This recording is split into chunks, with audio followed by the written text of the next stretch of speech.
Hey, what's up guys? Welcome back to a real quick episode here on Murrah's Motors. I want to show you how to test the fan on a 90s, early 2000s Polaris 2-stroke. Here we go.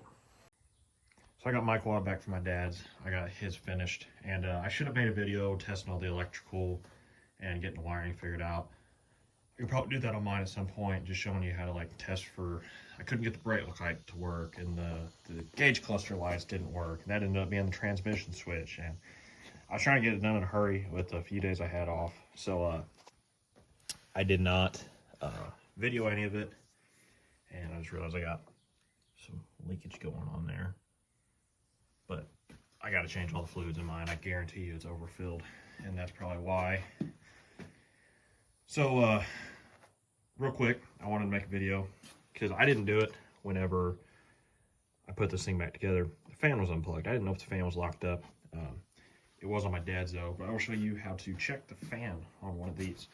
So first of all, these are 250s, and so they're air cooled just like all the 90s 250s, but they started putting fans on these. It's not a big a deal in this body style because you've got open-sided plastics to help vent, but let's see, I think they did these 250s from 99 to 2002. So the 99, 2000, and 2001s are all the Trail Boss Sportsman body style. The 2002s had it started in maybe 96 or 98, like Explorer plastics that wrap all the way around. It's one giant piece, and it's kind of a pain. They absolutely need the fan to work because there's no way to get cool air in there. So here you have your fan. You need to make sure, especially if you've never messed with the machine or haven't looked at it much, somebody has. Your fuel lines are out of the way, your ignition coil wires out of the way, all that stuff's out of the way of this fan unit running. So we come back here, and half the time these don't kick on because that plug is your temperature sensor. It's kind of in a bad spot. A lot of times it just doesn't get hot enough to kick on like ever. There's your temperature sensor, and it'll have this little 2-wire plug on it. So you'll unplug it, you'll put a jumper wire like that switch was open and making the full circuit connection. So all you do is come up, you turn your power on.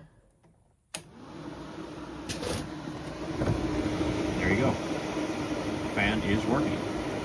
So I will plug it back in and have a functioning fan if it hits. I don't remember what the temperature mark is for that fan to kick on.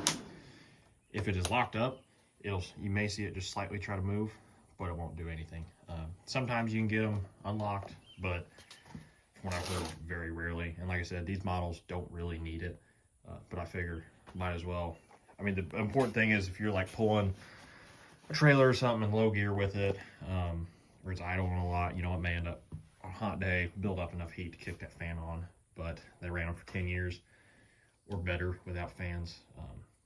So it's just one of those things on this. It's not super important, but figure why not make it work if you can. So I just wanted to touch real quick on plugging the fan in.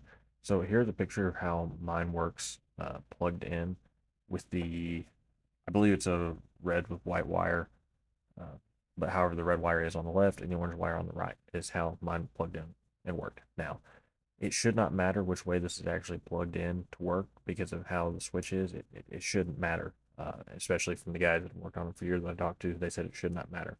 Now, when I just plugged mine in, I plugged it in the other direction. I went to start the quad just to make sure everything was fine. Had no power. No lights, wouldn't start, nothing. And by the time I got down to unplug the plug, to me it seemed to feel like it was warmer than it should have been. Now, I don't know if that's an issue. My quad's never had the wiring messed with, but so I don't know if that's an issue within the switch or what was going on. The guys I talked to said they had absolutely no idea why it was doing that, but it works perfectly fine plugged in like this. Maybe it's just mine or the switch being a complete and total fluke, but just keep that in mind if you plug yours in and all of a sudden you don't have any power or something. Look at that fan switch. Like I said, guys, real short and sweet. I'll try in the coming weeks or whatnot to put together some more like troubleshooting videos when it comes to the wiring, the lights, things like that. Things I've dealt with, just didn't have time to video while doing it. And yeah, I gotta adjust the throttle cable on this thing. It's got a little bit of slack, So I may make a video of that right quick. And might as well make a video changing the fluids, all the grease points while I'm at it. So there will be some more maintenance-y kind of videos like that coming out whenever I actually get the time to sit down, upload, edit all these with my work schedule, which has been extremely busy this year. So as always, guys, thanks for watching. Hope this helps.